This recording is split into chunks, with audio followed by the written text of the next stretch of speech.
జయశంకర్ భూపాలపల్లి జిల్లా పవిత్ర పుణ్యక్షేత్రం కాళేశ్వరంలోని శ్రీ కాళేశ్వర ముక్తీశ్వర స్వామి దేవస్థానం అభివృద్ధి సరస్వతి పుష్కరాలపై రాష్ట్ర దేవాదాయ ధర్మాదాయ శాఖ ముఖ్య కార్యదర్శి శైలరాజమయ్యార్ సమీక్ష సమావేశం నిర్వహించారు.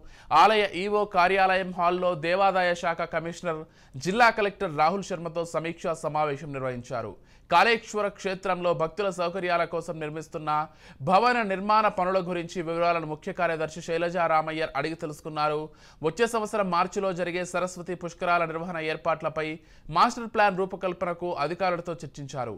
అనంతరం భక్తులు పుణ్యస్నానాలు ఆచరించే మెయిన్ విఐపి పుష్కర ఘాట్లను క్షేత్రస్థాయిలో తిరుగుతూ పరిశీలించి తీసుకోవాల్సిన ఏర్పాట్లపై అధికారులకు సూచించారు.